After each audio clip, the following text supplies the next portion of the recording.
Hello, my name is Emily Stein, and I'm one of the deputy editors for the Journal of Bone and Mineral Research. The JBMR is celebrating its 40th anniversary this year, and to mark the occasion, we are hosting interviews over the course of the year with the most distinguished leaders in our field to discuss their pioneering discoveries and their careers. Today, it is my honor to interview John Bilezikian. Dr. Bilezikian is Silberberg Professor of Medicine at the Vagelos College of Physicians and Surgeons at Columbia University. He is Vice Chair in the Department of Medicine for International Education and Research and Chief Emeritus for the Division of Endocrinology. He is the recipient of the Frederick C. Barter, the Gideon Rodin Mentorship, and the William F. Newman Awards from ASBMR. He was instrumental in the origin of JBMR as the first chair of the ASBMR Publications Committee. Dr. Bilezikian has published over 950 full-length articles and over 10 books. He is considered to be one of the major thought leaders in disorders of mineral metabolism, particularly in parathyroid hormone. He has been continuously funded by the NIH for the past 50 years. Dr. Bilezikian, it is my pleasure to be with you here today. And to start our conversation, I wanted to ask you, how did you get into the field of bone and mineral research? Well, Emily, thank you for that introduction, and it's my pleasure and honor to participate in this series to give our ASBMR membership a sense of the, if you will, the legacy of the ASBMR and the JBMR. Your question is a good one, and like all things in life, sometimes it's pure serendipity. In my case, it happened when I was a medical student. In those days, we had a war in this country, the Vietnam War, and the natural history of any medical student in those days was to do an internship, and then if the history was going to predict that future, we would be in Vietnam. So one of my mentors as a medical student took me aside and asked me what I was going to do after my internship. And I said, I don't know, I haven't even begun to think about it.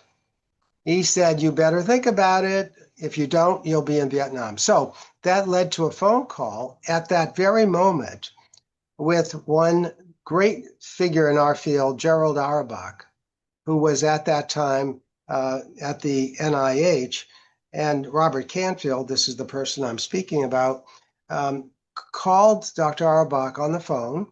He dialed 301-496-5051. I'll never forget that call on a rotary phone. And there was Dr. Auerbach, and I was speaking with him. And the rest is kind of history. Dr. Canfield then gave me a chapter in the Williams textbook of endocrinology entitled Calcium. And he said, I think you would be interested in this chapter. I went home and read it and reported back to Dr. Canfield. And I said, you know, this is really interesting. I think I could get interested in calcium. And so what happened then was for me to be luckily matched. There was a match in the U.S. Public Health Service, and I was lucky to be matched to Gerald Auerbach. And then within a few years, I was in his lab at the NIH. And I have to say that those 2 years did change my life. I saw a world of creative science. I saw a world of ideas.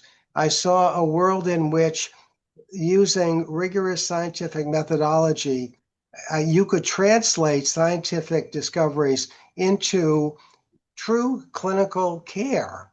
And those ideas, those principles have been with me forever. So that's how it began. Now, ASBMR and JBMR, I'll just touch on that because you asked, Emily. So in ASBMR was started, as I remember, in 1979. And I was the first chair, as you point out, of the first Publications Committee.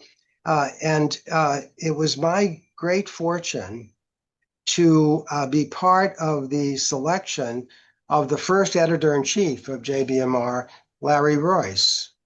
And as the first chair of the Publications Committee, and as Larry Royce was the first editor-in-chief of JBMR, we worked very closely together for the next 10 years.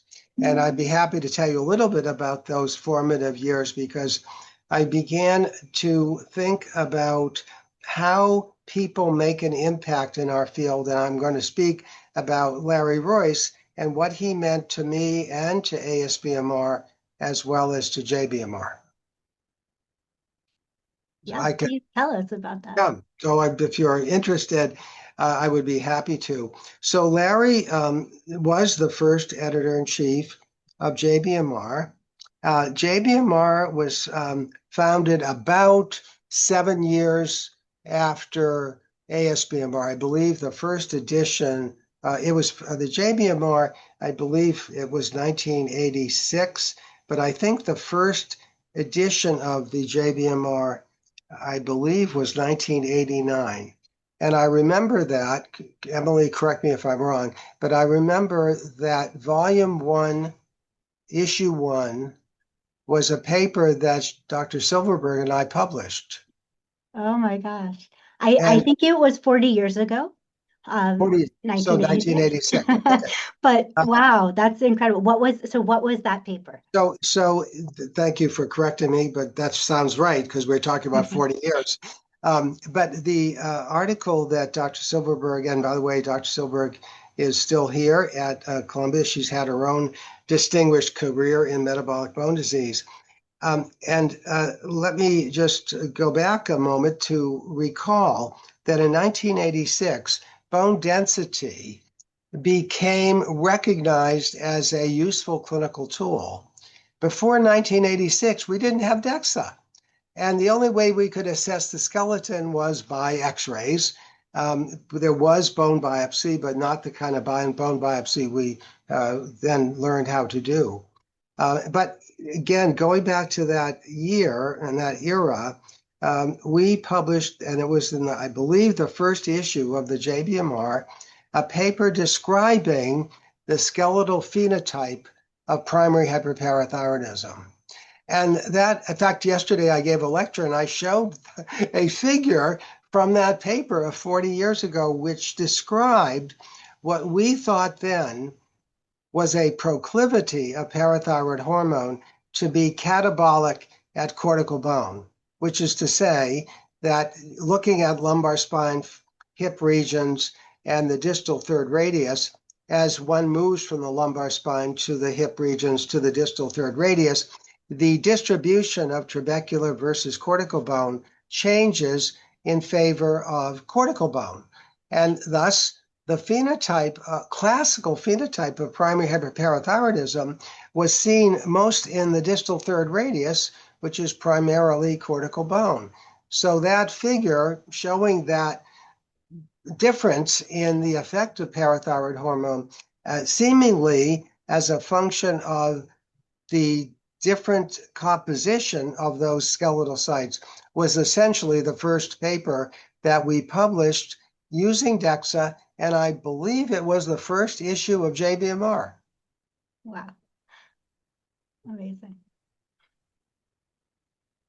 How do you think JBMR has changed over the years? Well, initially, that's a very good question. How has it changed over the years? Well, initially, it was just an idea. And I remember a discussion with Larry Royce vividly. As ASBMR had become fairly well established, and I will, again, with my memory serving me correctly, there was a fair amount of consternation in the endocrine community when the ASBMR was founded. The comment was, who needs another society? We have the Endocrine Society. We don't need a splinter group doing bone. And some of the pioneers, Larry Riggs, Larry Royce, Norman Bell, Bill Peck, Lou Avioli, actually they were a gang of five. And they said to each other, we love endocrinology, but bone is going to be so big that we have to have our own home. And that really was the beginning of the ASBMR. And then several years later, the natural history was, well, we are now established as a society. I'll never forget the first meeting in Anaheim of the ASBMR in 1979. The next step was to have a journal, a society journal. And so that's kind of how the JBMR evolved. And clearly, the time was right to be thinking about a new society, and the time was right to be creating a new journal. Do you have any specific memories of that first ASBMR meeting that you still? Yeah. Boy, thank you, Emily. I remember it like yesterday. It was at one of the Disney hotels in Anaheim. It was a one-day meeting. We were all in one room, and I can tell you how many people were in that room. Because Lou Alveoli announced at the beginning of that one-day meeting, there are 147 of us in this room. And he said, and we're going to make history. We heard a day of plenary lectures. There were breaks, coffee breaks, there was lunch and such. And around the perimeter of the conference room were posters. I don't know how many posters there were. There may have been 20 or 25 posters. So it was a motley group, 147 of us, the big figures giving plenary lectures, us young kids showing our posters. And then Lou Alveoli said at the end of the day, you can see that we are a success. And I remember thinking to myself, well, are we? We've had a single meeting. We're only 150 of us. Are we really going to be established? But of course, in fact, he was absolutely right. So that was the sort of the way ASBMR began. Well, he was right. Amazing. Go ahead. Just to go on with the JBMR idea, because then about 7 years later, the next natural thinking here was, well, we have a society, we're surviving. And let me say, by the way, surviving, the way ASBMR survived in the first year was a loan to the society by Larry Royce's mother of $4,000 because we had no money and we had just started to, have dues. So Larry Royce's mother made a loan to the society of $4,000, and that's another sort of historical note. Let me comment about Larry Royce and the JBMR. Really a remarkable man, and many of you who have come more recently into the field don't know too much about Dr. Larry Royce. He was a professor of medicine, head of endocrinology at the University of Connecticut Health Sciences Center. Was a wonderful, he's just a very creative investigator looking at rat models of bone metabolism. Remarkably clinically in tuned, and one of the most enthusiastic people I ever met. When Larry was editor of JBMR, and I think he was editor for almost 10 years, and this is unbelievable. You won't believe what I'm saying, but it is true.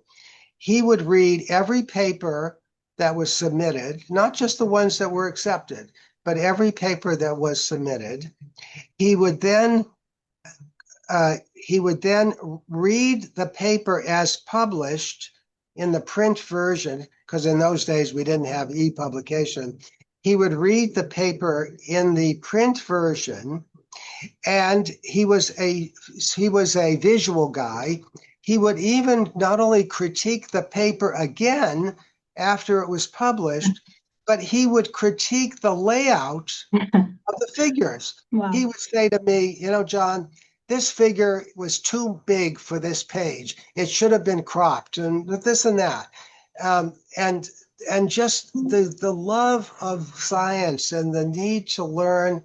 He was always the first person at the microphone after an abstract presentation, always up there asking questions, probing questions, he had an amazing ability to absorb information, in a 7 to 10 minute abstract. He would get the essence of the whole project and be able to articulate the best question related to that abstract.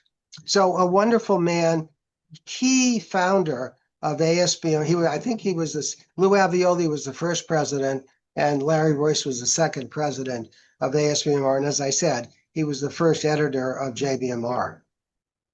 Wow. Are there other people that you think of who had very strong influences on your career? I've mentioned Larry. I've mentioned Jerry Auerbach. Others have been very instrumental in my career.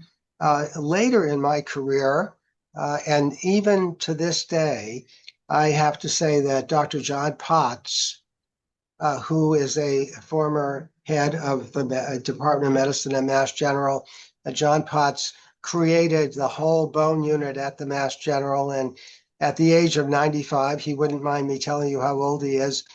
He's still active. I talk to him about once a month or so, just to talk about influences. A man who not only, again, like Larry Royce and like Jerry Auerbach, loved the science, loved the idea that we are creating new knowledge. We are making observations by our research, true today, of course, that nobody else before had ever observed or had recognized. The idea that we're making it possible to improve our understanding of what we are into. And again, John Potts was and still is one of those figures who imparted to me the joy of learning. And then I'll touch on another subject because I think those who are interested in and listening would speak to these individuals as great mentors. So let's talk about that a little bit. You have been a transformational mentor to so many people who are now in the field. Are there some that you're thinking about in terms of that you've really think back and are proud of the influence you've made on their careers? And what do you think constitutes a successful mentor? Thank you, Emily. I hadn't put this on my CV until recently, but I now have a section on my CV because I think this is very important when we talk about our careers. Who have you trained? What talk about legacy? Yeah, you could have a legacy of science and the work I've done in the parathyroid disorders and all that's a legacy of science. But another important legacy is who is going to take over and who am I proud of for having trained with me. And so on my CV, I now have a list of individuals, and I was surprised when I went over my own CV and looked at all the people I've worked with over the years. But I mean, there are well over 70 people who, not just casual, a month here, a month there, but really substantial interactions. And I won't name many of them. We don't have time, but some of them, I'm so proud of them. Some of them are truly have become the leaders of our field. And Emily, you were close to me. I didn't specifically train you, but I'll call you as one of the examples of the generation that I've been so proud to be close to and to help train. Great. And I just want to ask you about your international work too, because I know some of your mentees hail from all across the world.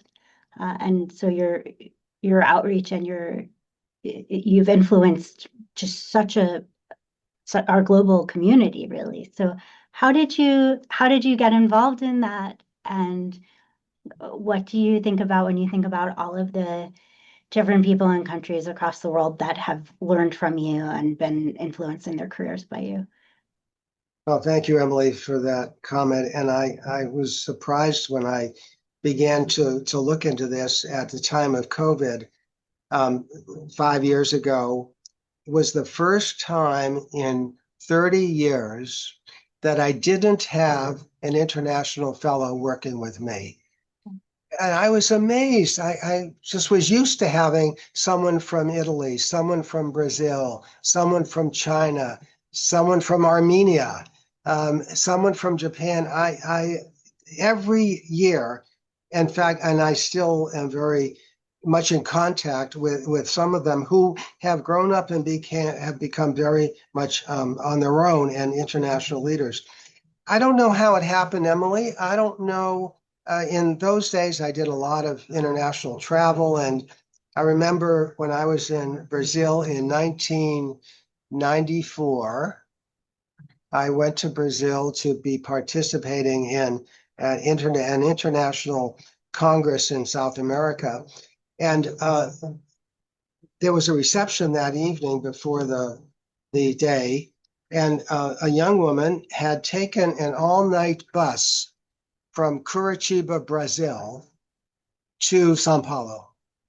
She had no money. She was in the back seat of a bus. And she said, I had to see you. I had to meet you. And I had to tell you, I want to come to New York.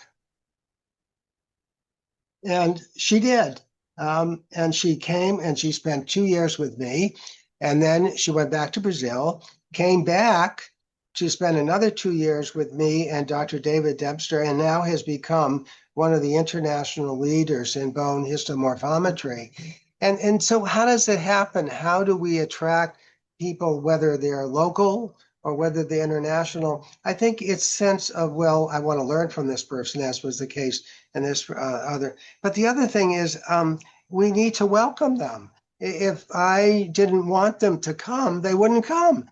If I just blew them off and said, yeah, I'll get back to you. I never have had that. I've always wanted to be available to whoever wanted to be available to me. And that kind of spirit, the way I am.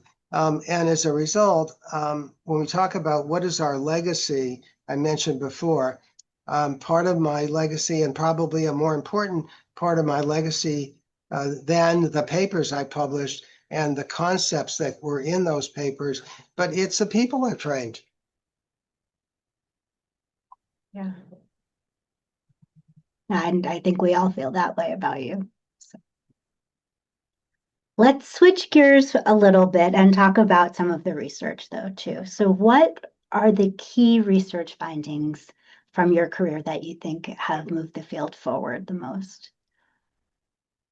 Again, great question. And I will leave the others to say what have been my major contributions, but I have a sense of what I have been able to do. And I think this might be a message to the young generation. I was able to focus fairly narrowly initially on the parathyroids. And the one bit of advice would be, don't try to do everything. You're young, and you've got to define an area of research that ultimately, if you're lucky and successful, will be identified with you. Not to be too self-serving, but you need to find and be pragmatic.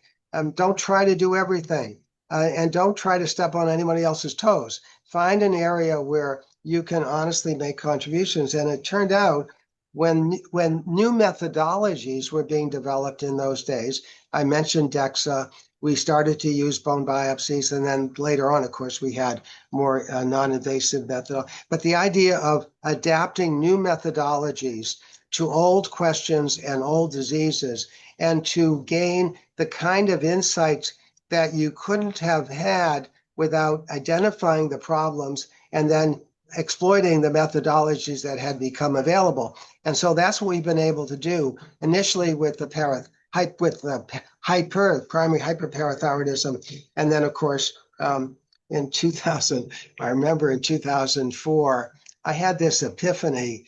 I'll tell you what it was. And so I said to myself, you've been studying hyperparathyroidism since your first grant in 1984. So 20 years later, you're still studying primary hyperparathyroidism. Well, 20 years later, I'm still studying hyperparathyroidism. But my thought was in 2004 was, well, wait a minute. Nobody is studying and nobody knows anything about hypoparathyroidism. Why don't we begin a program and learn about life without parathyroid hormone, since we're learning about life with too much parathyroid hormone? So that kind of insight gave me, if you will, that other perspective. And then later on, of course, I became more broadly interested in bone loss syndromes and vitamin D metabolism. So having focused myself very narrowly and having achieved a certain level of competence in those areas, I was able to branch out and think more broadly in our field. Great.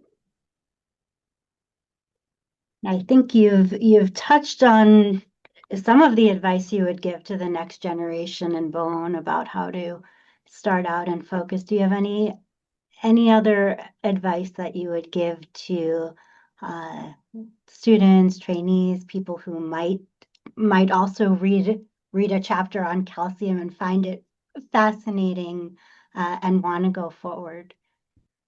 Well, I have thought about the next generation, and obviously, if we can't train the next generation, there we won't have anything. We'll be bereft. We'll be sort of archaic, and we'll be fossils of knowledge. So my advice would be for the next generation: find your home, find your scientific home, and a home where don't be too strategic, don't be too pragmatic. Find a home that you are happy in, that you're comfortable in, that you want to learn more. And all these other things that I've just said, don't worry about, they'll follow. The other thing I've learned a lot is, yes, you'll be identified with that area that you have chosen, but in order to be really successful, you have to have colleagues and you have to have a way of collaborating with them and providing the tone of working together. In years ago, I remember so fondly, I would meet with my mentees separately, sometimes together, regularly. And I would look forward to those times. We sometimes had an agenda. We had to talk about a paper or a research project, but other times we just were interacting. So this notion of being collegial, interactive among your next generation is very important. The other thing I would leave for the next generation, and this may seem a bit odd, but don't be afraid of administration. We don't like administration. Administration tells us what to do. Yes, I understand. But administration is also leadership.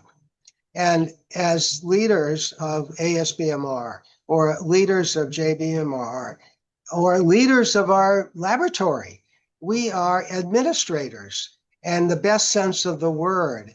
We're leaders. We're getting groups together. We're teaching them how to interact together. So I think to a certain extent, the successful people in our field have learned how to be leaders, to administrate, to organize. And those are qualities that not all of us have. Not to say everybody has to have them, but I think if you want to leave your mark in the context of a society like ASBMR or a journal like JBMR, you've got to step away from yourself and realize that you need to work with others to move the field forward by moving the society forward and by moving, in this case, the journal forward. That's great. When you think about the future of JBMR, what would you most like to see happen in the next 40 years? Yeah, it's a wonderful question. I don't know. I would like to think. I'm thinking about when I was editor of JCM, and I did that between 2000 and 2005. And then I was the senior associate editor under Tom Clemens for the next 5 years. What I tried to do was to make the journal, in that case, it was JCM and then it was JBMR, to establish a certain newness or a certain creativity of the journal. Develop not, great, yeah, original research. That's what these great journals are. But there's also the need to have perspectives. There's the need for reviews. There's the need for what I used to call prismatic cases. You asked what I would be well known for. Well, one thing I might be well known for was a case report, a single case report of a man who I discovered in 2007 had aromatase deficiency. And it was one of the first men in the world who was identified as having had a genetic mutation of that aromatase gene such that he had no estrogen, no estradiol, no estrone. He had a lot of testosterone. In fact, his testosterone level was 2,000 nanograms per deciliter. Wow. The man had severe osteoporosis. Yeah. And what an amazing observation that was, that in men, where we thought women were driven by estrogen and men were driven by testosterone, that one case said something different. Yeah. Said that men's skeletons were just as dependent on estrogen as women. So think about those kinds of experiences. And that's why I always think if you make an observation, it can be one case or it could be a huge clinical trial, but the end result is to be creating new knowledge. And that's why we're all here. Yes, great. Well, thank you so much for your time. I think hearing all of these stories and about your experiences really is inspirational for all of us. And we love hearing it and really appreciate you doing this interview with us. Well, Emily, thank you for asking me to be part of this series. It's an honor because there are many of us who have made an impact, and your series to put these experiences together will have, I hope, really a lasting influence on the younger generation. Me too. All right. Thank you again. Bye-bye.